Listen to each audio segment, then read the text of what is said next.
Greetings, pro wrestling fans, and thank you for joining us at the Pro Wrestling LookBack Podcast. I'm Nick, and I'm sitting here with... Shane. Oh, Shane is back. I am. Good to be here. Good to have you back, man. It's been a while. Thank you. It has been, yes. I can't remember what episode it was that you were here, but it's good to have you back for episode 44. 44. Of the Roundtable. Yes. You know, we're getting there. Thanks Excellent. Thanks for checking out the show, guys. Don't forget, check us out on Instagram and Twitter at PWLookBack. Send us a DM, questions, comments, concerns, anything, all there. Jeez, can't even speak tonight, Shane. Send us an email, prowrestlinglookback@gmail.com. If you want to get a t-shirt, sticker, tank top, I haven't made that backpack yet that I talked about, but it's coming. Pro Wrestling LookBack is teespring.com/prowrestlinglookback. If you don't already, hit the 5 stars on iTunes, subscribe, share, like, comment. We appreciate it all. I think that's pretty much everything. If you want, you could follow me on Twitter at Salsa, SCELSA. At Shane Avery. Is for Shane. And if you want to get at Donovan, it's at JustDon44. And Younger, I'm still looking for you, brother. Where are you? Come find me. At ZJVY93 is where you can get his Twitter as well. With all the old plugs out of the way, actually, one more thing. Got to let you guys know. We're dropping the SummerSlam lookbacks from last year. We have 5 different SummerSlam lookbacks that are all on YouTube. We're going to be re-releasing those on iTunes coming up in the next couple weeks leading into SummerSlam, I guess in the next 4 weeks or so. Yeah, it's coming. Yeah, it is. It's going to be sooner than later, and it's in Toronto. So yes. We're getting hyped. But yeah, those are coming out as well, so stay tuned for those. And yeah, shout out to the boys. It's 2-man booth, Nick and Shane. Should be good. Here we go. We got some big news. We do. Big news. I don't know where to start. Heyman or Bischoff? WCW or ECW?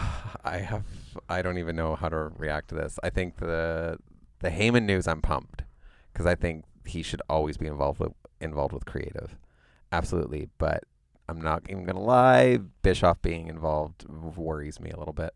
And what is it? So for anybody who doesn't know, I mean, obviously the news dropped yesterday. We're recording it. Dropped today, the day we're recording. But Paul Hayman, Eric Bichoff announced as respective Raw and SmackDown executive directors. Yes. Is the term that they're going with. I watched the video Kathy Kelly posted, or I guess WWE posted of Kathy Kelly, kind of, running down the positions of them and then what their previous history was for anybody who didn't know that. Yes. Ahead of time. But I don't know. I like the choices. Absolutely. I think it just comes down to what are they doing? What does this mean? And see, this is what has me concerned because I had read something about that as of right now, there is no time for like on-air personalities. Obviously, Heyman's already on air. Yeah, as Brock's general manager. As Lesnar's advocate. Yeah, I guess, not a manager. That's a good correction right there. But yeah, I just, and I don't want Heyman to leave that role, but I don't know if I really want Bischoff on air. I have a love-hate relationship with Eric Bichoff, so you can go into that more by all means. I mean, his original run as GM of Raw in like early 2003, 2004, 3-4, yeah. Yep. It was good. I mean, he had a lot of good storylines. He knows how to get heat. He knows. Well, the moment of him coming back alone with Vince. And that music. It's one moment in WWE history. For sure. Like it's iconic. Because especially at that time, you're only, 3 years removed from WCW being around, 4 years maximum. Absolutely. So to bring him back at that time was a big deal. Yeah. My kind of thoughts around this are, do you think obviously this has something to do with competition and other companies outside of WWE, AEW, and putting the pressure on, but do you think Vince is kind of rounding up we beat ECW and we beat WCW. Let me take these 2 guys, bring them onto my team, show everybody else that I got these guys, and we're going to come back at you with the full power. Between Vince, Eric, and Paul, you've literally got WWE, WCW, and ECW all combined. Yeah. Is that... It could be that's a really interesting way of looking at it because I never thought of it like that. But I think it's Vince's way of somewhat maybe just trying to freshen things up. To get a different perspective, because we all know that there'll be executive producing or whatever. Executive director is the position at least that they. But we know Vince is still pulling the strings and running the show. I would imagine so. And you brought this up to me before we record about is this similar to Triple H running NXT? Absolutely, and I think that's exactly what it is because Hunter will say that NXT is his. He runs NXT. Everything goes through Vince. We know this. Yeah, but how much of the NXT stuff do we really think? I don't think Vince has his hands, at least on the creative side. No, I don't either. The hiring and firing, sure. Absolutely. I do think he's given Hunter a lot. I think, of course. I think Hunter does have 90% of the pull with NXT. Yeah, down in NXT. But I do think that Vince still has his hand in it. Of Absolutely. I don't think Steph has her hand in it because she lets her husband do that. Yeah, and I think, I could be wrong, but as far as I thought and wondered, she kind of handles more of the business, administrative, sitting in board meetings and that kind of stuff, I would assume. That's what I've assumed too. Yeah. So, back to the Heyman and Bischoff. I think the main crux, the main talking point of this is how much is this going to be storyline and how much is this not going to be storyline? Is this, Kurt Angle, help me out here, McFoley, Shane McMahon, Stephanie McMahon, is this like an on-air GM? Or is it both? Is it an on-air GM who's also choosing segments backstage and making decisions as far as, who to push and who to call up and I guess who to put in storylines? Yeah, I guess right now it's just too early to tell. I mean, we don't even know when this is going to get implemented. Well, I wrote on Instagram, I don't know how correct I was, but I put effective immediately. I would imagine that's kind of the way they're treating it as going forward. Yeah. But I would hope next week on SmackDown or Raw we get some sort of description from the guys who, are running each of these shows as to why they're running the show or what their plans are going forward. Hopefully. I mean, there's a lot of things that are still floating around that need to be taken care of. For sure. We need to, because I haven't been on here since Mania. Yeah, pre-Mania. But we need to kick this wild card rule to the curb. Well, this is perfect segue. They're not even explaining it anymore. People are just showing up whenever they want. So just say there's no roster split. Yep. I said it last week on the roundtable too, Shane, and just tell us already that there is no roster split. I don't like it, but at least let us know what the fuck is going on. Exactly. And again, back to Heyman and Bischoff. Do we think this is going to put the line back in the ground and separate the rosters? Possibly. That's actually, that could absolutely happen. Because that's what I hope and that's what I see. But then, being the, wrestling fans that we are with the fingers on the pulse and stuff, we know what's coming in October. We know Fox is getting the rights to SmackDown. Mm-hmm. We know Fox and USA apparently do not want to, divvy up the superstars. Right. As far as we know, they want to have access to both types of superstars. So if we know we're going that way anyway, in the sense that it's just one big roster and two separate shows, I think one of the things we need to solve right off the bat is, okay, let's not have the same people wrestling on both shows, even if they're not only on one show. Absolutely. Let's, have storylines on Raw and storylines on SmackDown. And then number two is we need to figure out why we have two champions. Right. In every, unless they're just a champion of the show and you have to start treating the shows more important than the company. Yeah. Because at that point, there is no company champion. You being the Raw champion is the highest you can get. Absolutely. So if that's the case, then they have to treat it that way. But if it's up to me, go back to the way it was when I started watching again in late 2015, early 2015, I can't remember. And there was one champion. Yeah. And, you had your Raw, SmackDown. There was two shows, but you had one champion and then you had different, I think, the IC, I don't know if they were on specific shows, but you probably saw the IC more on one show and the US more on another. At least I can't even remember, to be honest. Yeah, no, and I don't think it was defined as to which belt was on which show, but it was more open. But again, at that time, we were getting a lot of, the same storylines happening on SmackDown that were on Raw. And I remember at the time, I didn't need to watch SmackDown because if anything significant's going to happen, it's going to happen on Raw. Absolutely, yeah. What I think is going to be interesting and what I think is going to happen is what we're going to see. Everyone's called Raw like the headline show. It's always been like that. Yeah, the A show. The A show, say, yeah. But I think come October, it's going to switch. It's going to switch because there's rumors that they want the belt on Lesnar. Really? Yeah. Again, which I am a Lesnar guy. I've talked about it in the past. But keep in mind, he still has the briefcase. Yes, he does. And, this whole stuff about him, when is he going to do it? Who knows? Do you know? Do they know? Nobody knows.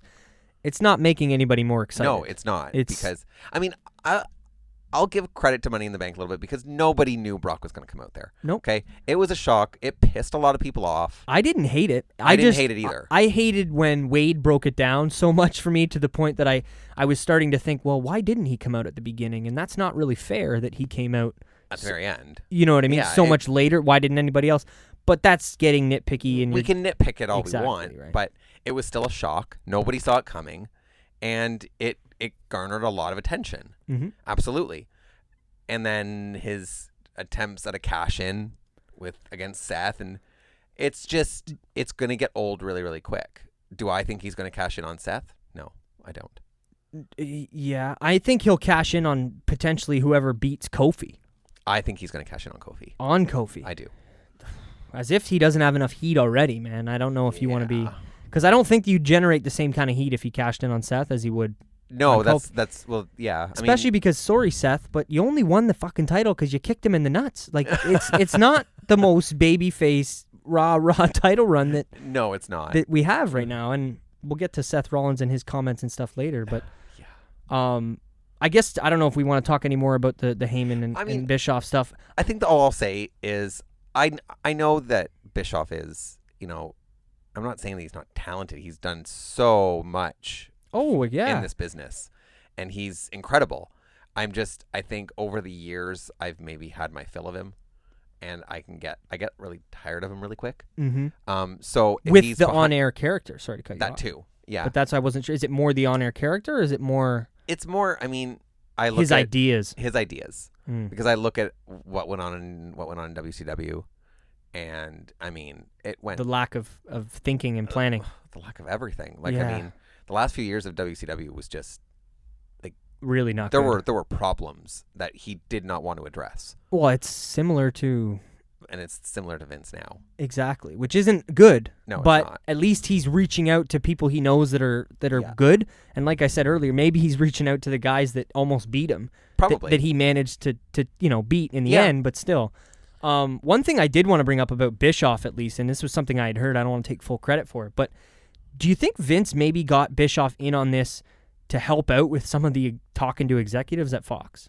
Seeing as how Bischoff is more, familiar with dealing with TV executives? You know what? I never even thought of that. Yeah, I didn't really either until, possible. Again, shout out to my boy Wade. But that was something that I heard on that show, and I'm like, that's a really good point because he's been there and done that with TV execs. And Bischoff SmackDown, right? Heyman's exactly. Raw? Okay. So Bischoff being the SmackDown guy and Heyman being the Raw, do you think, because it's not...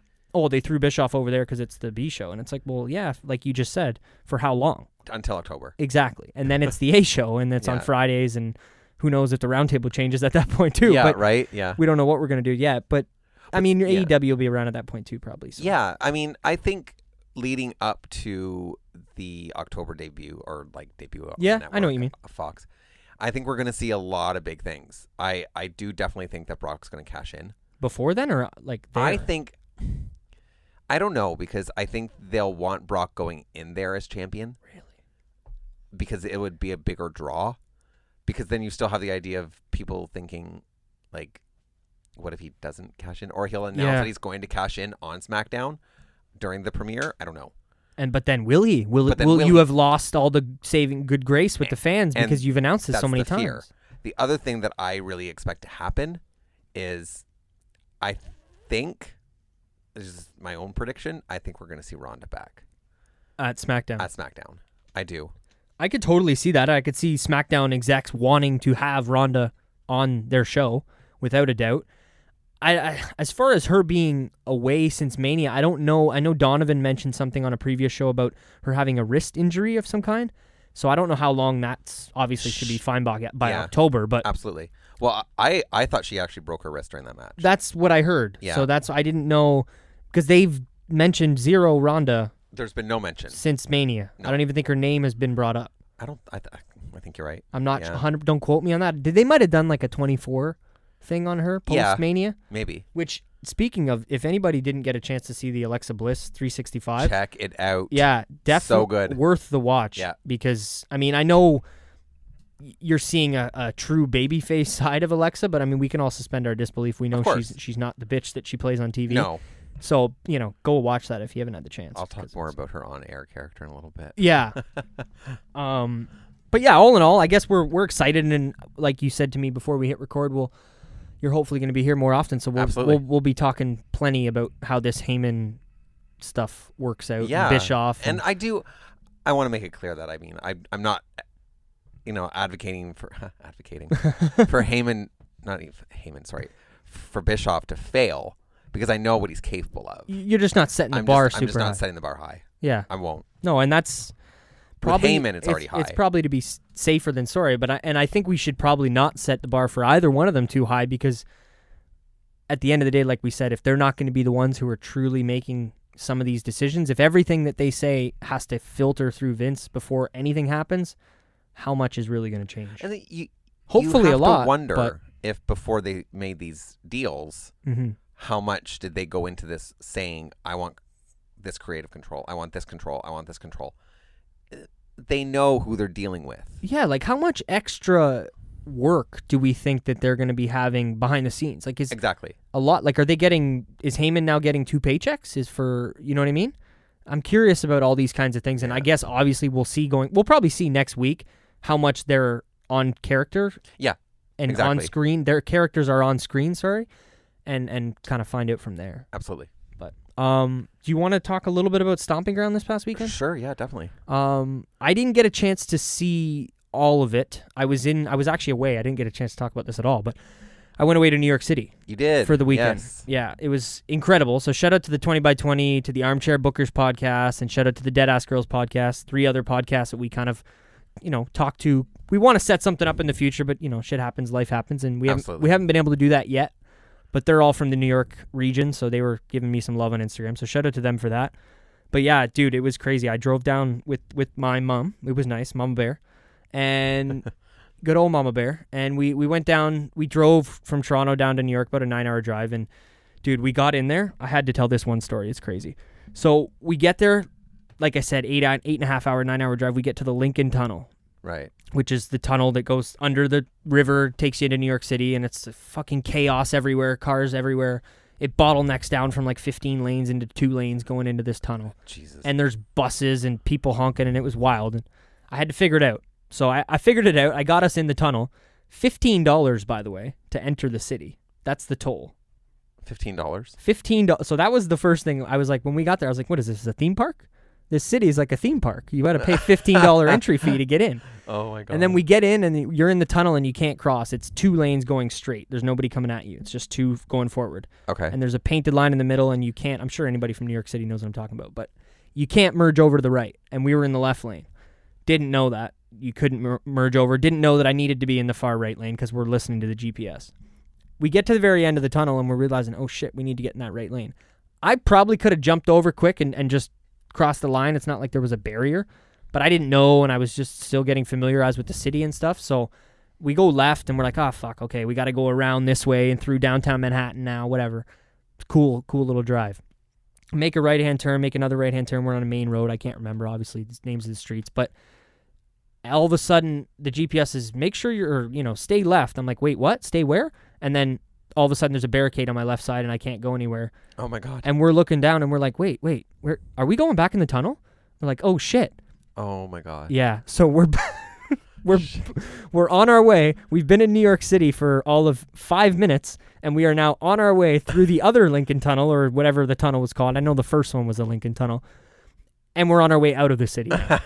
And we've just got there. So then we had to go back to New Jersey through the tunnel. We're in New Jersey because the border's literally like the river. Like when you're in the tunnel, you can see the line separating New York and New Jersey. So you go back and you're in New Jersey now. And I was like, all right, pull out the GPS and we'll figure our way back. And then we ended up getting back into the city and paid another $15 to get into the city. I told Buddy, I'm like, we were just here, $15 to get into the damn city. But it was incredible, man. I was there for 3 days. Like I said, shout out to anybody who lives there. It's an amazing place. I just found, like I said to you, it was like a theme park. It's like a big theme park that people live in that's a city at the same time. Because that's so crazy. The reason I say that is because I've never been somewhere where there's been that many tourists. Right. And I kept looking around going, where are the people that live here? Yeah. Because most of the people you see are tourists. They're looking at, and don't get me wrong, I'm going to sightseeing spots, but still, I don't know. It was amazing trip, and I don't know. The one thing I wanted to talk about is it was another funny little story. I had two little things. Just figured might as well get them out on the show. Go for it. We went up to the observatory, the One World Trade Center observatory, because we went and saw all the World Trade Center stuff, which was extremely well done, extremely nice. And that was kind of the main reason for our trip, so it was totally well worth the trip. But we went up the observatory, and we're in the bottom, about to go up this elevator that takes you up like 107 floors in 47 seconds, which was wild. No. Yeah, crazy. And it was cool, too, because the elevator was like a screen all around you, like a digital screen. So when you started the elevator ride, it looked like New York City in 1500. And then New York City slowly got built up, like digitally, like a time-lapse kind of thing. And like even to the point where you see the towers come up and then they're not there anymore. Oh, my God. Yeah, like there's a bit of everything. It was actually, I would love to see if I could find it online somewhere, like just the video of the city being built up, because it was really cool. But anyway, so before we go in the elevator, we have to go through, like, honestly similar to like an airport. Okay. So we've got like the plastic bins. You put your stuff in the plastic bin. It goes through the thing. You walk under the thing. I get through the thing. I put all my stuff in the bin. You don't have to take your shoes off like the airport, but everything else, same idea. I get through and security guard's looking at my bag, and I'm just sitting there waiting, looking at my mom look back. And then he looks at me. He's like, "I need all the knives." And I'm like, "Pardon?" I'm like, "Yeah, what? Excuse me?" And then I'm like, "Oh shit." And I remembered I got a pocket knife, like a legitimate, like a red Swiss Army knife, like what you'd picture, just a normal Swiss Army knife. And I'm just like, "Oh man, no, it's the Swiss Army knife." I'm like, "Here, that's it. I'm like, that is the only thing in there that I know of. Here." He's like, "I need the corkscrew too." I'm like, "Man, it's on there. It's on the."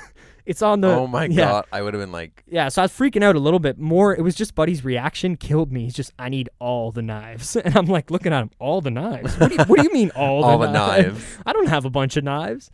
So I had to give him, and then for some reason they wanted like tripods, like a GoPro. Like if you had a tripod for a GoPro, you weren't allowed to bring that up. Don't know why, because it's not like there was a balcony where you could be. That's really strange. It was very strange. Didn't care though, so I gave him that. Went up, like I said, the digital elevator and saw the views. I don't know. Check out my Instagram if you want, at Salsa, SCELSA, and you can check out the sweet view from the top of that tower that I took, because it was absolutely incredible. But yeah, and then we stayed at a hotel, like literally just down the street. It was a Holiday Inn, 3-4 blocks from World Trade Center, so it was super perfect, super close, right downtown in Manhattan. That was all good until Sunday night when I was watching the end of the pay-per-view, Stomping Grounds. Yeah. And then I was watching because I didn't see the whole Stomping Grounds. I kind of just caught like the Roman match and then the two main events by the time I got to the hotel, because I think it started earlier than it started at 7, which I know I should have known, but I was anticipating it starting at 8. So yeah. Anyway, I did all that stuff, and then it was a long day, so I waited. I watched the pay-per-view, and then I had a shower, and I'm watching the Alexa Bliss thing afterwards. And as people may have heard on the show before, I'm a vapor, so I vape. I used to smoke, and I was vaping in the bathroom in the shower, which is something that I've done in every hotel room that I've been in since I started vaping like 3 years ago. And then the fire alarm goes off. My God. At about midnight. My mother's sleeping, obviously, because we're getting ready to go the next day and do stuff in the city. Or I think it was a Sunday, so we were getting ready to leave the next day. So I jumped out of my bed, like, because the smoke was in the bathroom, and then when you take a shower, if you vaped in there at all, the smoke, like, I don't know if it actually triples, but it makes it a lot more smoky. Okay. And then I accidentally left the door open for like 2 seconds, totally forgetting that I had taken a shower and vaped in there. And then, the fire alarm went off, so I'm freaking out, and I'm looking at her like, "Oh, shit, like, I'll pay, don't worry." Because I was thinking, like, her name's on the fucking room. Yeah. You're going to have to pay some smoking fee, this and that. I'm, like, waving the pillow at the alarm, freaking out, and she calls down. She's like, "Yeah, my son," or she didn't even say my son. She's just like, "Our fire alarm's going off." And the lady's like, "Did you take a shower?" And my mom's like, "Yeah, he did." So she just said that. Oh my God, that's so funny. They didn't come upstairs, and luckily, like, the fire alarm wouldn't go off, dude, to the point where, like, there was a lady in the hall, like, "Is everything okay?" And I opened the door. I'm like, "Yep, we just tried to call down and let everybody know this is not an emergency." Yeah, it was hilarious. So basically, to get the fire alarm to stop, I had to cover up the fire alarm with the pillow, because I just was trying to block the sound. Yeah. Because it was so freaking loud. And then I covered it up with the pillow, and then it shut off. And then at that point, I don't know. I think the Alexa Bliss thing was over. I'm not sure, but I was. That's so funny. I was too freaked out to go right to bed. So, yeah, a couple little funny stories from the trip. But like I said, awesome trip, amazing drive with my mom, and I'll definitely be going back to New York City at some point. That's awesome, man. Yeah. But where was I before that? Because I think we were somehow the reason I got up talking about this was Stomping Grounds. Yes, right? we were about to talk about Stomping Grounds. Yeah. Do you want to start from the top down since that was kind of the stuff that I saw more of? Sure. Yeah. Absolutely. We don't have to talk about the whole card even. I mean, for some of the major. It points. was a stellar show. I thought a couple duds, but it really a step up from I feel like at least the last couple pay-per-views. I would agree. Maybe not obviously not Mania, but like you know what I mean. I would agree. Yeah. Yeah. And honestly, like, don't come at me here, guys, but was it that much worse than Double or Nothing? I don't know if you watched Double or Nothing, but I didn't watch it. You know what I mean? Double or Nothing was a 3-match show. Right. It was a good card, and they had a good, array of different types of things, and the pre-show was, but it was free, and it is what it is. But I don't know. I'm a WWE guy, and I know you are too. I am. Yeah. So I'm always going to give credit when credit is due. Of course. So. No, I think starting from the top down, I guess we can get that out of the way. But yeah, Baron Corbin versus Seth Rollins for the Universal Championship. Yeah, Donovan said it best to me this week, man, and Okay. this should have been reversed. This should have been the second from the top, and Kofi and Dolph should have closed the show. You know what? It's funny because I would agree, but the Kofi and Dolph match was definitely good. It was they tried to do some creative spots. Shout out to the ending because the ending was creative as hell. That's all I can say about that. Awesome. Because I don't think anybody saw it coming because everyone's just like, how's Kofi going to win this? And then just like dives over him. It was awesome. But it was slower paced a little bit. The main? Yeah. The main part of the cage match was slower paced, so it took a while to get going, minus a few spots here and there. I will say, though, that I've been thrilled with how Kofi's been booked since Mania. Well, I don't think he's lost in 4 months. No. Longer. And it's incredible. Like, he's having a great title run. I wish I could say the same thing about Seth's run, but I think Seth wishes he could say the same about Seth's run. But. Yeah.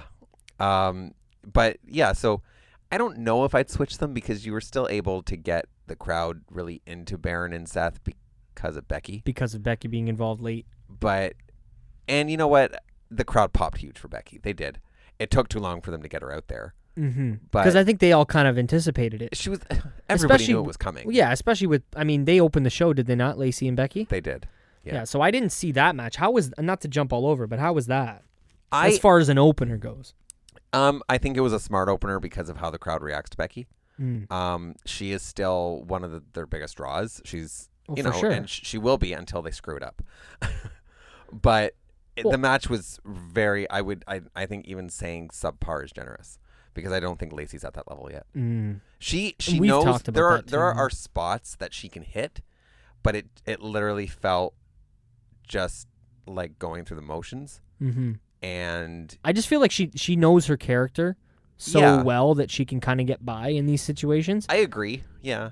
But I don't disagree with her in-ring ability or her, lack of being ready. But and again, something I said to you before we hit record, but I definitely think she's got it. Whatever that it factor is in professional wrestling, she's definitely somebody that can be molded into a, long-time superstar, as they say in WWE. And I think she can. I just think they need to find her the right opponent. I don't think Becky is it, and we damn well sure know it's not Charlotte because that match was... No, my God, no. That match was horrendous. Really bad. It was horrendous, and I never thought I'd say that about a Charlotte Flair match, but I don't blame that on Charlotte. I blame that on Lacey. Yeah, and she shouldn't be there now because of how quickly she's been with Becky and everything, but I would love to see her and Bayley. I think that would be way more fitting for the types of... she could really...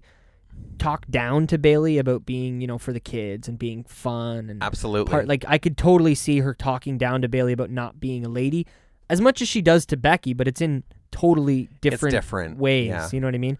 And as well as obviously Bayley's one of the most talented actual in-ring competitors that they've got. I think as far as women goes. I think even just quickly talking about, I know we're jumping all over the place here. It's all good. But talking about the Bayley and Alexa Bliss match. There you go. Yeah.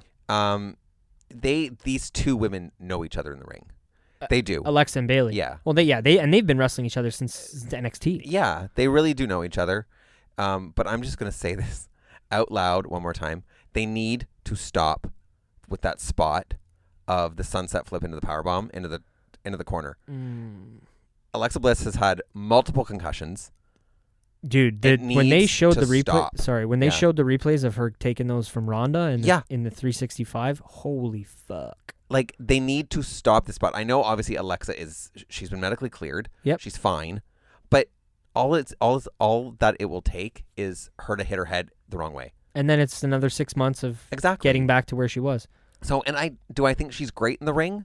I do. When Alexa? when she has the right opponent. I've said it since back when she was valeting Blake and Murphy. Yeah. She's been somebody that I'm like, this girl's going somewhere, like, doing something. You know, the crowd either loves her or loves to hate her. They've been cheering her actually quite a bit. Yeah. I honestly think they were cheering her more in that match than they were Bayley, is what it felt like to me at times. Bayley's doesn't. I don't know. I feel like Becky should have kept that belt, at least for the time being, especially because they just don't. They can't justify right now with the 2 championships. No. It feels forced. It does, absolutely. Yeah. So it would have been an excuse to have one women's champion. Absolutely, it would have. For the time being. And they just didn't hold on to that as long as I think they could have. No. I'm hoping Becky can still hold on to the Raw one for a little while. Oh, yeah. We'll see what happens at Extreme Rules. I don't think they'll put it on Lacey. But no, I think if they were going to put it on Lacey, it was going to be at Stomping Grounds. Stomping Ground, yeah. Because I don't think, maybe, I don't know. I don't think anybody thought Corbin was going to be winning the Universal title at Stomping Grounds. It looked like it at one point. I know, and I know. I just mean, and I mean, I guess with Lacey not winning, it was more like the fact that match took place first, and then it's the end of the night. Oh, maybe he could win. But like, we've talked about it a lot on here, but Baron Corbin is just not cutting it. No, but see, for me, it's not even I'm not even talking about his in-ring ability. No, I'm talking about the gimmick. I'm talking about the character. I'm talking the about Applebee's waiter that outfit. we talk about every fucking week. It's ridiculous. He looks like a waiter. It makes no sense at all. Like maybe when you were the commissioner, it kind of made sense then. But even then, it's like it's not like, you know, McFoley was putting on a friggin' dress shirt and slacks when he was the GM either, you know? Like, Corbin, and I said it last week and I'll say it again, I want to see what he can do when it's all him. Because absolutely. My biggest problem with him is he sounds like a robot reading lines. He does. More than almost anybody. I agree. And I think it's just his maybe ability to not take written lines and deliver them. Maybe if he was given points and said, you know, you and Seth go come up with something together. Absolutely. And maybe, back to the beginning of the show, maybe Heyman is going to provide more of these opportunities for 2 wrestlers to sit down and have a conversation about what they're going to say. Bring a writer in, too. I hope so. I'm not saying leave the writers out. No, absolutely not. But there needs to be a change in creative. Yeah. And I think that's what's been lacking. For sure. Because, again, the whole wild card rule, the 24/7 belt. The 24/7 belt, I actually don't mind. And I don't know if you want to have a separate. Was that title on the show? No. They showed the little spot where R-Truth won it at like the wedding or something like that. At Drake Maverick's wedding. You know what though? I like the 24/7 title because they've consistently. You're looking at me like, fuck. You better have a good reason. You better have a good reason. Oh. But you also saw the Hardcore Championship live. I did. In its prime, and I didn't. I did. So I'm not comparing it to that because I know it's different. But I find it funny. It gives me, you know, some heartwarming, maybe comical moments on Raw. Like, it does. What was it 2 weeks ago when Cesaro went to pull the table out from under the ring and R-Truth was on the table? Yeah. Like, no, that popped me. Like, they're definitely using it for more of a comedy bit, but that's what it feels like. It just feels like a comedy bit. That's the only reason it's there. And you could have come up with a different comedy bit that didn't involve a new title that looks ridiculous. It's not the nicest looking title, but again, I gotta be honest with you. I'm not like, it's not my least favorite title in wrestling. Like it's not my least favorite. Either, but I just, for what it is, I don't think it's bad. You know, my biggest problem is when we've got 30 guys running down the ramp to chase after this. That's where it's like, okay. Yeah, it's like enough is enough. Yeah. Yeah. But what they've done, they've actually been creative in the sense that they've come up with these random little skits and reasons for, you know, I love like R-Truth losing it on the show and then he gets it back at the end of the night. Yeah. Like I like the little stuff like that. And I said it weeks prior to, but I'll say it to you. Drake Maverick, I'm going to bust out the sound effects machine. I haven't had it going all night tonight. But, dude, his creativity between making stickers that say Maverick 247, making T-shirts that Maverick 247, and all the little extra things. At least me personally, I feel like this had to have been him. It had to have been him going out of his way, like, they're putting me in a storyline. I'm making the fucking most of this. Yeah, I would agree. He is entertaining, and I can just appreciate that kind of effort being put into something that's, you know, it is what it is, and this guy can't wrestle anymore as far as we know. So I don't think so. No, he had a 15-second match on on Raw, which I'm sure he was hyped about that because I'm sure that was his first match on Raw, and he used to wrestle full time. No, it was Spud Webb. I don't remember something like that. Maybe not honest, Spud Webb. That might be a basketball player, but either way, he was a rockstar Spud. That's what it was called. There you go. Okay. And he wrestled. Where'd you get Webb from? Spud Webb. I don't know, but I think that is a basketball player. We're gonna have to look that up. Okay. Comment below. Let me know. Yeah. No, the one thing I do like about the 24/7 thing is it does bring me back to the hardcore. Yeah. You know, like title, and I actually think back to, oh my God, now I'm just gonna age myself here, but WrestleMania 18. It's okay. A lot of the boys were there. Donovan was there. Mike D was there. You were there. I think Jag was there. Yeah. And they did a skit like backstage all night of the hardcore title changing hands. And it was actually really, really, really entertaining. And the crowd, like, we're just watching it on the screen, right? But we were into it. And it's threaded throughout the entire show, right? Yeah. Like, they can do that. You know, like, you had it go from Hurricane and then Mighty Molly. Oh, yeah, which I didn't, separate side note, I only found out about her like 2 months ago through Instagram, and I seen like a thing where he picks her up and he puts her in the thing, and then she comes back in like the pink, and I was like, this is awesome. I didn't even know this happened. It was fun, and like she's like standing next to him, and then she cracks him over the head with a frying pan and then covers him. But the best part about that whole scene, and now I'm reliving it, is she's trying to get out of the building, and she's running out, and there's a doorway. Yeah. And it's in two pieces. Okay, the top opens separately from the bottom. Oh, shit. And the top slams shut right in her face. And she falls down. So then you only see feet on the other side. And then he kneels down, and it's Christian. And he wins it? And he pins her. And then he's literally about to leave the building in his car. And then Maven rolls him up and captures it, and then gets in the car and drives off. And Maven's the one with the championship. Yeah. Wow. So it was, spoiler from WrestleMania 18. 18. But it was entertaining. It was good. And that's kind of what this reminds me of. But I just feel like there's effort being put in. A little bit. I just don't feel like it's a lot. No. No, I hear you. I think with sometimes the bar being so low, and we have segments that don't carry over following weeks, and matches that are pointless, and people losing titles and then being given championship opportunities, and you know, like, hello Samoa Joe. Yeah, like, I like to see this consistency and some sort of plan that, okay, maybe they are thinking, okay, 3 weeks from now he's going to do this, and right, maybe 4 weeks from now he'll do this, and again, shout out to Drake, because I just him doing, not Drake from Toronto, Drake Maverick. Let's make that clear. Yeah, let's make that clear. It's the Raptors are done now. I don't need to be talking about Drake anymore. Shit. Anyway, so yeah, I think it's cool what they're doing, and yeah, like I said, was that title? It was just a little video that they did on StompingGrounds. As far as I know, I don't think there was anything else to it. Yeah, not that I can remember. I guess from else from the show, we talked a little bit about the main event and the SmackDown main event as well. I know you wanted to talk. I think the two matches of the night were obviously Samoa Joe versus Ricochet for the U.S. title. Incredible. Just watching this young kid just like sell like the best of them, the best that he can, and it's just ridiculous. And as much as I think Samoa Joe's been around now, we still get these moments where it's absolutely, where it's like, oh shit, did you ever think we would see this guy and this guy in a WWE ring? Exactly. You know, and again, Samoa's been around for a little while now, but these moments are still, it's like Finn and Nakamura. I know we had it in NXT, but you know, I like that we can still get those moments where it's like, holy shit, did you ever think these guys would be going at it? No, and that's what makes it so great, you know.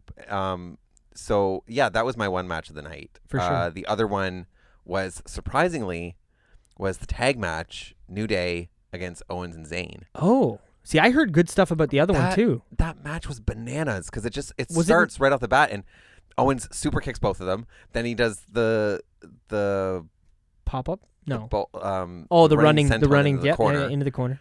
It's just it was go.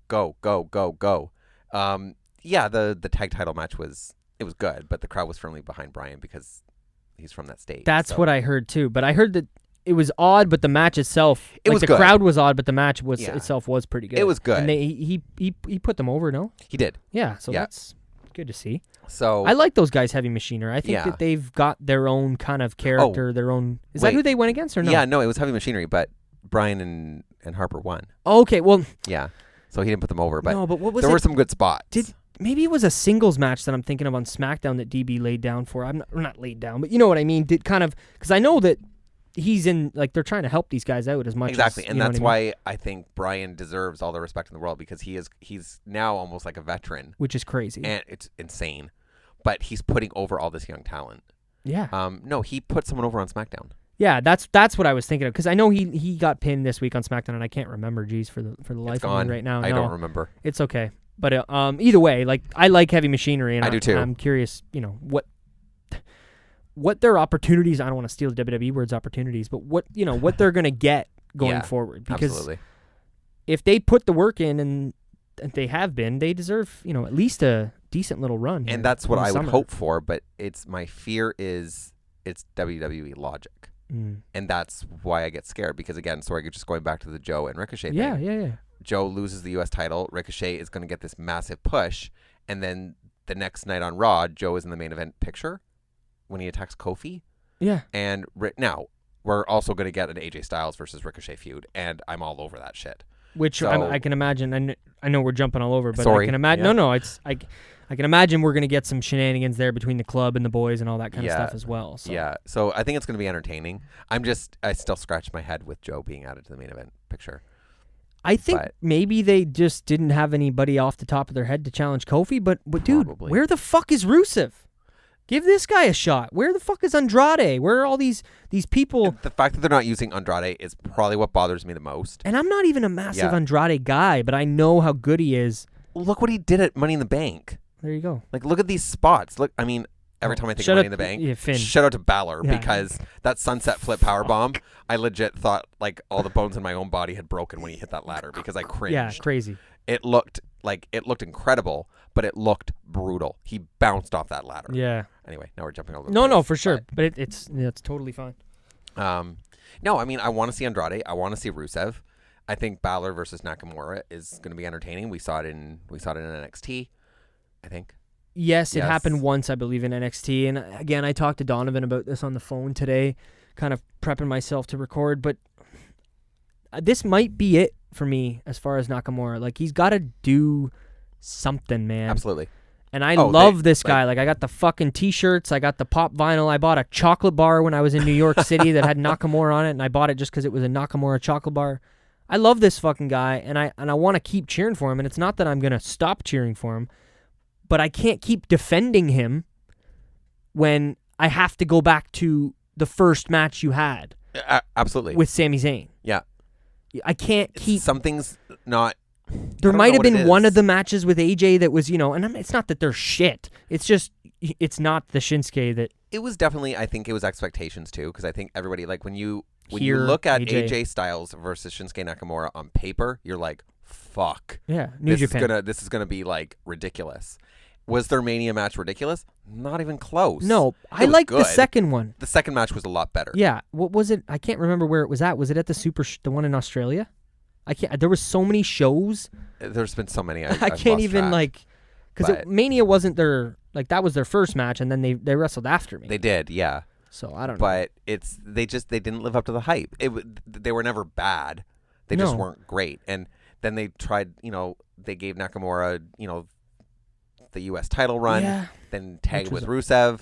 Which was something, but then they just suck the air out of Rusev every chance they get, which doesn't make any sense. I seen shout out to Rusev because I retweeted it today. He tweeted, he's like, wild card rules. They get Hulk Hogan on Monday Night Raw and Hollywood Hogan on SmackDown Live. That's amazing. And I'm like, you're the fucking man. Like, that's fucking hilarious. Yeah. So I don't know. I guess we can. That was kind of stomping ground. We jumped all over the place, we were all over the place there. I do want to jump back. I guess we talked about it a little bit. Extreme Rules, like previewing Nakamura and that kind of stuff. So I'm assuming we're gonna get Nakamura Finn Balor. Yes. I think we're gonna get Styles versus Ricochet. Obviously Joe versus Kofi, and we're gonna get that fucking mixed tag match. Dude, winner take all. Dude, when they said that on Raw, when Baron Corbin's like, I know what we can do. And I'm like, oh, okay, here we go. We're going to have a tag team match tonight. No. He's like, at Extreme Rules. I'm like, wait, whoa. Wait a second here. What? Why the fuck do you get another title shot? This is ridiculous. It's just, and I don't know.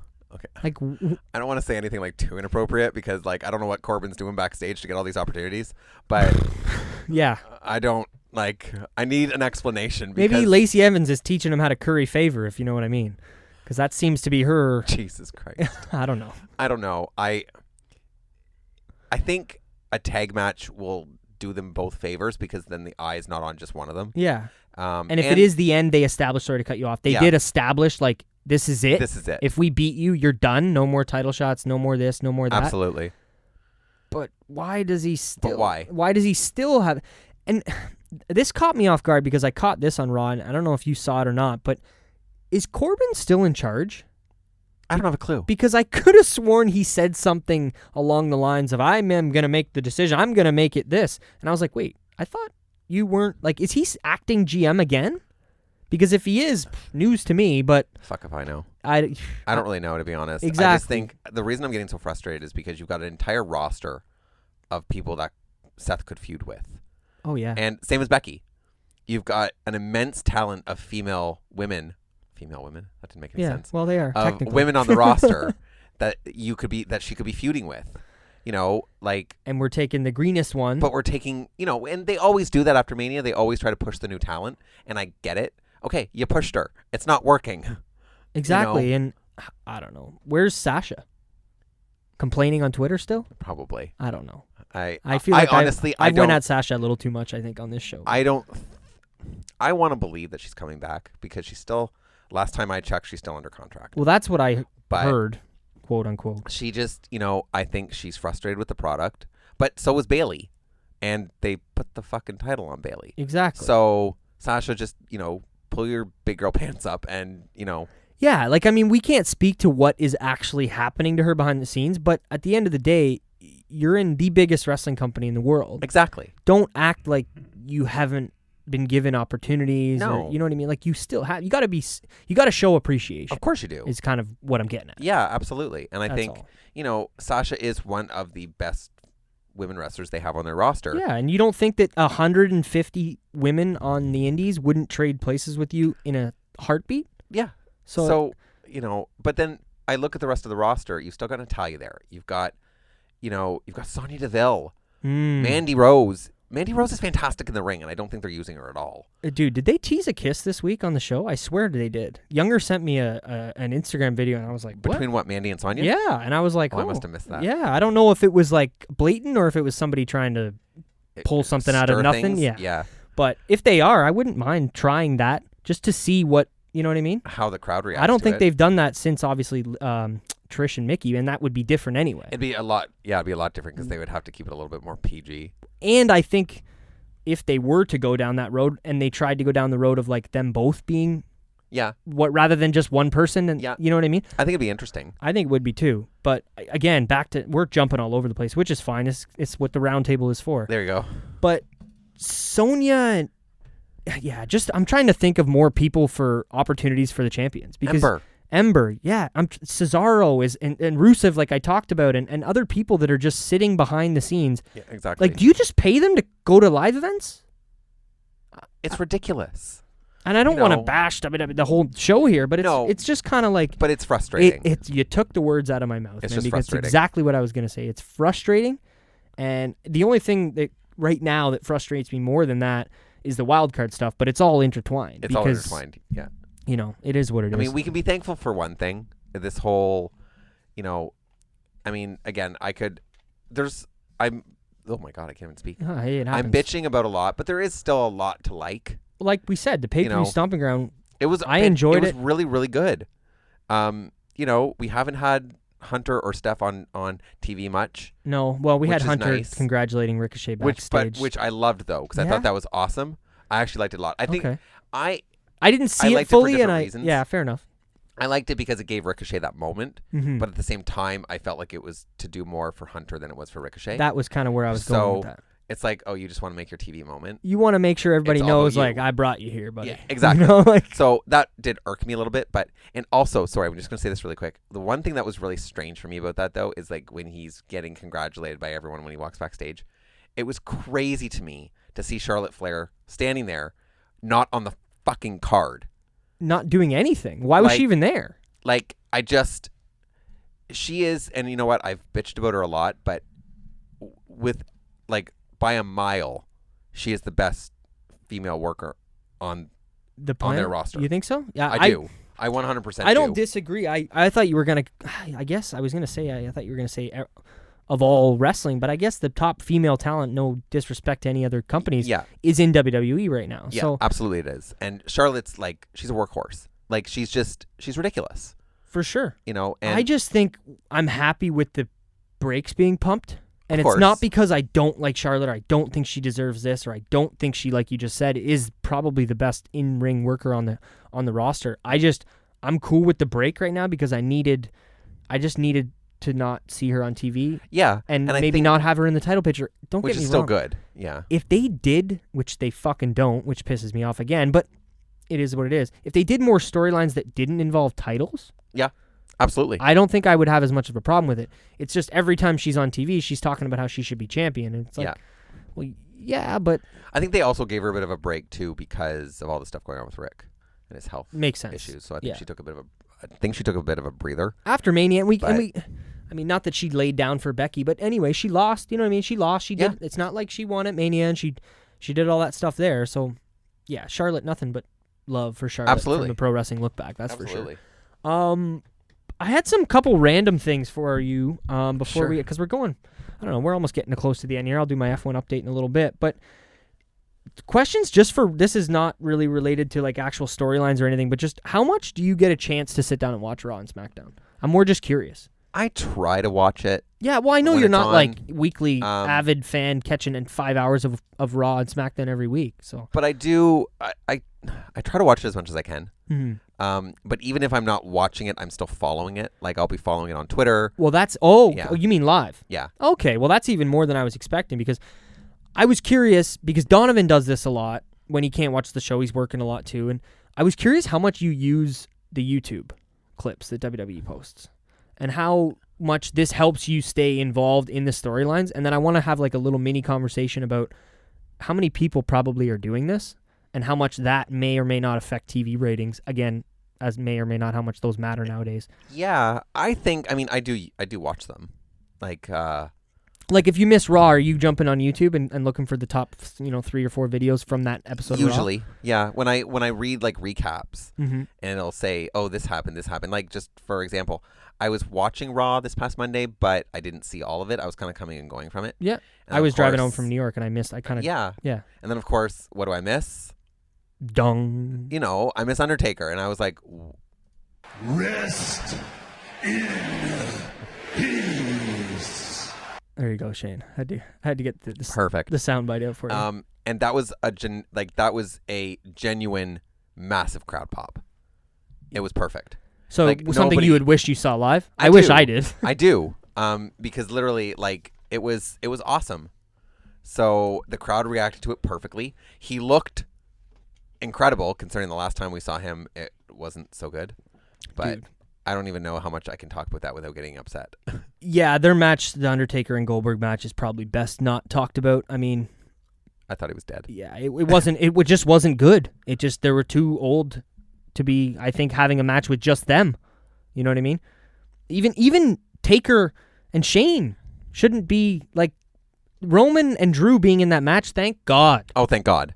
because fuck. I mean, even the little brief interaction we got between Undertaker and Drew looked really, really good because Taker still knows how to do this. Mm-hmm. Shane is, I don't know. Shane's heel work right now is fantastic.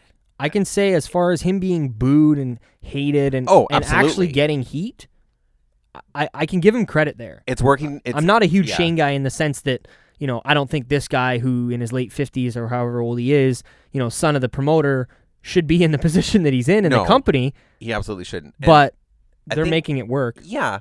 I mean, he knows how to get heat. He knows how to get the crowd to boo him. And it's working. It's just too much. Because, Drew doesn't need him. Drew's a star. Oh, yeah. And I'm tired of, as much as whatever I can bash Roman, but I'm tired of him losing. I want to see Drew do something serious. And that's my other problem. Yeah. Like, where's Drew being one of these people challenge? I know we might have already seen him and Seth mingle, not one-on-one, but you know what I mean. Yeah. Drew needs to be put in a position where he's challenging for top titles. Absolutely, not helping promoters. Because what is Drew gaining from being Shane's buddy? See, and I don't think it's helping him at all. So that's, again, where I'm having my issue. Yeah. But the other thing, too, and I think the frustrating part that I'm getting with Shane isn't his on-air personality, because it's working. It definitely is working. But the West Coast drop kick. Pop, yeah, or West Coast pop. No, I know what you mean. Coast to coast. Coast to coast. He can't do this as well as he used to. Dude, he knocked himself out 3 fucking years ago in Toronto, and that was in 2016. Like, the one on SmackDown this past week when he did it to the Miz. They had to change the camera angle. He literally kicked Miz in the stomach with 1 foot. Yeah. He barely touched him. They had to shoot. Like, that was the first thing I thought of as soon as, and again, I just like to pick up on that kind of shit. Not that I do it, but they shot it from the angle of the cameraman was behind Miz looking at Shane when you seen it, so you didn't really see how much air was in between, or how much light. He hardly came close to him. So I think Shane is just trying to relive his youth, that he can still do this, but you can't. And you did. Like, you jumped off a cell 3 years ago with your kids were ringside. They did the ring entrance with you. You fought AJ fucking Styles at WrestleMania. What else do you need? That's what I mean. Like, it's not like... But then we still got best in the world. Which, you know what, was okay. I don't mind the whole... You're looking at me like, what the fuck? Wish all of you guys could see the look on my face when he just said that. They stretched... I just wish it didn't have the Saudi ties. Oh, no, absolutely. You know what I mean? If that all didn't happen in Saudi Arabia, I don't think I would hate it as much, because they really ran with it. And the Greg Hamilton stuff that he makes them do with the entrances and the best in the world. Yeah. I don't mind it. It's just because, like I said, I see the heelness working. Right. And babyface Shane, for me, only worked for the first year when he first came back and that first big pop. Other than that, I've had the same mentality that my boy Wade has drilled into my head and his listeners is, you can do things, you can take liberties out there that the other guys can't, because you don't have to go to the live event tomorrow. Exactly. You don't have to be on Raw every week. Yeah. You don't have to, I don't mind the backstage segments and everything Shane does, but I don't know. I don't want to turn into a bash Shane segment either. I think coming full circle with this conversation between me and you, we talked about it at the beginning we're WWE guys. We are. Absolutely. You know what I mean? You haven't heard us talking about AEW or the Bucks or Kenny or, Double or Nothing or... Which was great, by the way. Yeah, or what's the one coming up? Not All In? Not All In. All Out. All Out. Which sold out in like 15 minutes. Yeah. We give those guys props. We give them applause, and all is good for AEW. I could bow down to Cody right now. Exactly. Yeah. But at the end of the day, we're still WWE guys. Absolutely. And listen to what we're saying. Yeah. So, I'm not trying to say, like, listen to us, we know.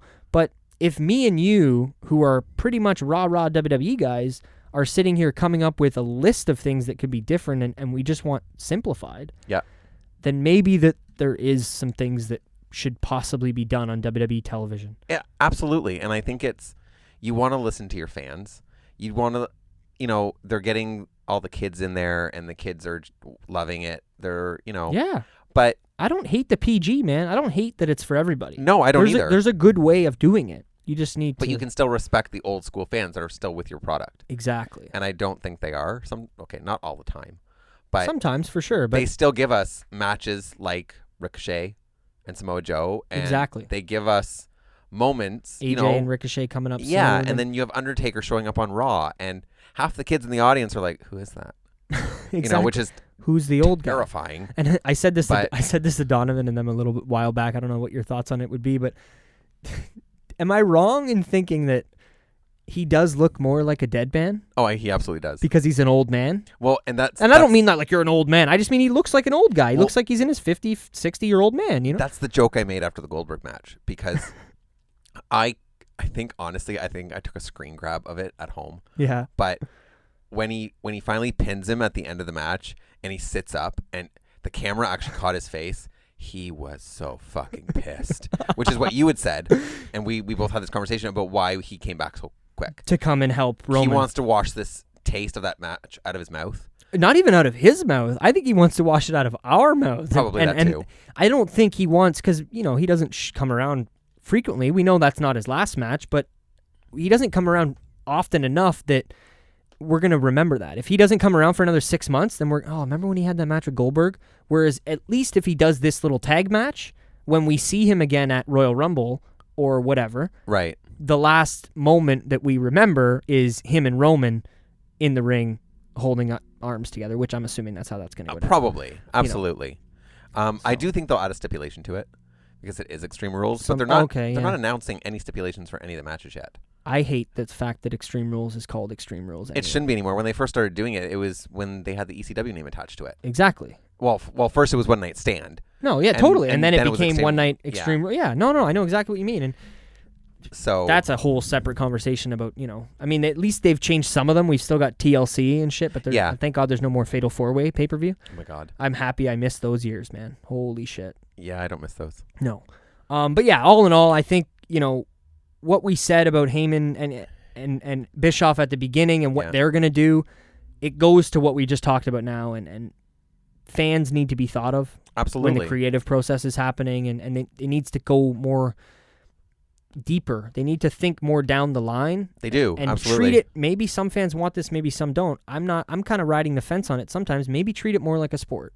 We talked a little bit before we hit record about the lack of, commercial breaks in the middle of matches going forward. Yes, right. I hope that becomes more of a regular thing. I do too. That's something positive to look forward to. And I've said it again on previous shows. We can't be too upset because coming out of Mania, man, all the big names that we wanted to see win the titles won the titles. Everybody wanted Becky. Everybody wanted Seth. And everybody wanted Kofi. Everybody. Yeah, so that's true. We can't fully say that they don't do anything we like, because if that was the case, then we would have left WrestleMania with Brock Lesnar and Baron Corbin as our champions. You know what I mean? Or maybe not. You know what I mean? You know what I'm saying? I know what you mean. Not to say they were in those matches, but you know what I mean? It wouldn't have been the fan favorite people. Like Kofi, they didn't have a fucking choice. They pushed Kofi because there was no option. If Kofi hadn't won at Mania, it would have been... We'd still be talking about it. We would still be talking about it. If Ronda had retained at Mania, or hell, even worse, as much as I do love her, if Charlotte had won... Yeah. It's like, no, that was Becky's time. Exactly. It was Becky's moment. The only one that would have been, the fans would have been okay with, would have been Rollins, and they still gave us that one. They did. Yeah. And what an opener. Oh, yeah. Perfect. It was. It was. I think that's good for all the stuff that we were going to get to. Absolutely. I'll just get to it.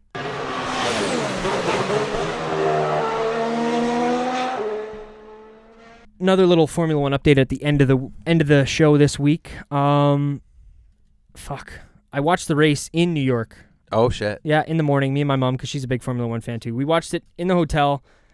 I mean, I'm happy I watched it because I was busy the night before, so I was tired, and we had a big day planned going forward anyway, so I wasn't upset about not being out and about at 9 a.m. Right.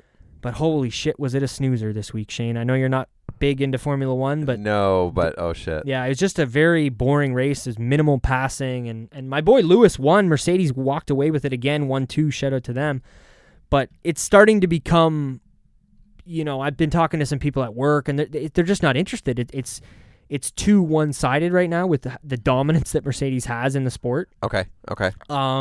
It's weird because I talked about it again previous, but they used to be more dominant in 2014 when these engine regulations were first introduced, and then the other teams over the years coming into 2019 slowly kind of caught up to them, and then now in 2019 again, it seems like Mercedes has the advantage. Right. So it's not exactly the most entertaining thing to follow, but I love watching the cars go around track, and personally I'm more interested in like the engineering of the cars anyway than maybe the actual driving.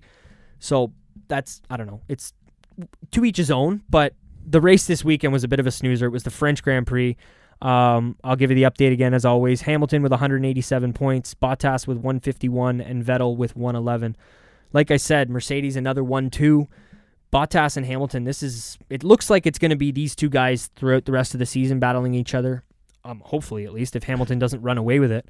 It was a tough race for Lando Norris at McLaren. He got himself up into, I want to say, 6th place in qualifying. No, maybe 5th place up in qualifying, and then had a rough race. Got passed by Ricciardo at the very last lap, pushed off track. Ricciardo got a penalty for that. So I still felt bad for him because he managed to only finish 10th in the points, which was 1 point. I would have felt worse if he didn't finish at all in the points, but I don't know. With a young kid like Lando Norris, you want to see, progression, and with a team like McLaren who's been in the dumps for the last 3 years, to kind of see them coming up out of the ashes now and succeeding is a nice thing to see. I wanted to bring this up to you though, Shane. Right now in F1, fuck the negativity, because we spent a bit of time talking negativity in pro wrestling, and right now I feel like I'm catching it on both sides. The two things I love because of the penalties. There's been a lot of incidents recently. When I went to the race in Montreal, the leader, the Ferrari guy, got a penalty, and Lewis, who was in second, took the win basically, but wasn't actually in front of him. Okay. It was like a 5-second penalty. Anyway, so the Ferrari fans were not happy. I can show you some videos later. Yeah, absolutely. But yeah, so there's just not enough parity within the teams. And then when we do get some racing off and on track, it gets penalized. So the FIA, the guys who are, the governing body around Formula One, they really need to crack down, I think, on what's allowed and what's not allowed going forward with the rules. Right. But I don't know. Like I said, it was a bit of a snoozer last weekend. If you liked it, send me a DM. Let me know again. I say it every week on the show, but if you're enjoying the F1 update, send me a DM. Let me know if it's something I should keep going forward with it, or if you want me to tweak it, shorten it, long it. Is that a thing? Make it longer, maybe? Make it longer. Yeah, that would work. That works. But one more. Shout out to Poland. Polishka. Robert Kubica didn't finish in last place. I figured I'd give him a shout out. I know all the Polish guys at work are cheering for him, and my buddy Dan is cheering for him at karting, but he didn't finish in last this week because this is a team that basically finishes in last every week, and there's 2 drivers per team. Okay. And that team is the worst, and Robert Kubica is a Polish driver who has made a comeback after being in a really, really severe injury in 2009-10. And this is his first year back in Formula One, but he's in a really shitty car, and then his teammate's kind of a young up-and-coming new driver. So that new driver, they only kind of race each other at the back of the grid. Right, okay. So, sorry for anybody, but I'm kind of giving Shane the update here, which is cool. So Kubica always finishes behind his teammate, and this week, I guess his teammate went off track a little bit and bumped one of the signs. So Kubica was able to finish ahead of him, not to be celebrating a 19th place or 18th. I can't remember what it was. I think there was one retirement. But either way, shout out to him for that. I thought it was, worth talking about. Absolutely. But this race itself was not very entertaining. And the other thing before I talk quickly about this week's race, or this weekend, I guess it's today if you're listening to this, F1 2019 video game came out this week. So if you're interested in any sim racing, which I am, hit me up. I'd love to, race you on track, or at least just talk about the game. Let me know if it's something you're interested in.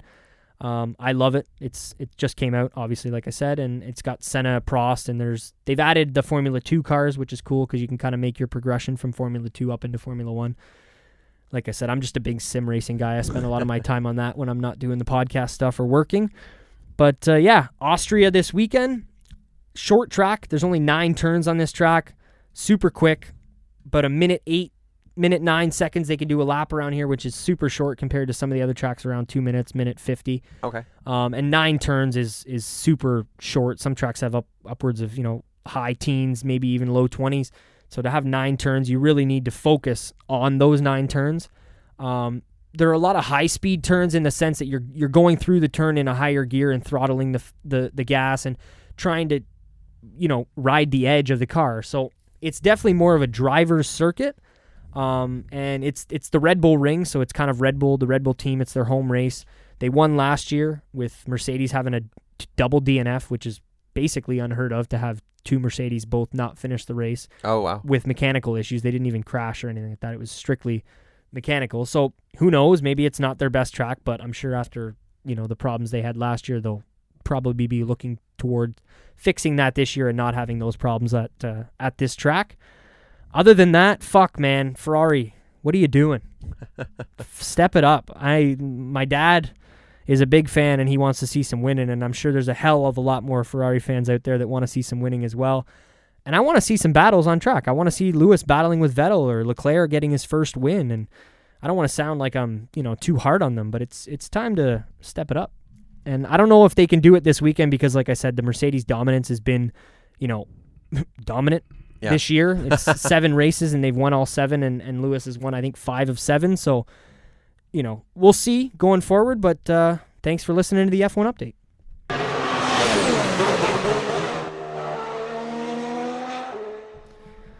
Alrighty, Shane. Perfect. Pretty good? Yes. Pretty good episode. Excellent. I thank you for joining us again. This has been the Pro Wrestling LookBack Podcast, episode 44. If you don't already, hit us up on Instagram and Twitter at PWLookback. Send us a DM if you want. Send us topics for lookbacks, questions for roundtables, comments, concerns.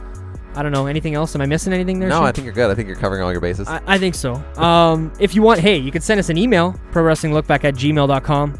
Teespring.com/prowrestlinglookback is where you can get a t-shirt, tank top, sweater. There's an anniversary sweater on there. A mug, sticker. Too much? I don't know. Let me know. Maybe a backpack. Maybe. The backpack's coming. It's coming. It's coming. I just want to... I'm not going to make it if nobody wants it. But, if you don't already, follow me on Twitter at Salsa, SCELSA is where you can follow me. At JustDon44 is for Donovan, and at ZJVY93 for Younger. And at Shane Avery is where you can get at Shane. Let us know if you like Shane on the show, because I definitely want to have Shane on more often, and this episode was fun. It was a little bit all over the place, but... It was a lot of fun. I'm really glad to be back, and hopefully I can be here more. Oh, same here, bro. I'm hoping that this becomes more of a regular thing, and we'll get Donovan back, and we'll get the 3 of us shooting the shit about Absolutely. Whether it's Extreme Rules or...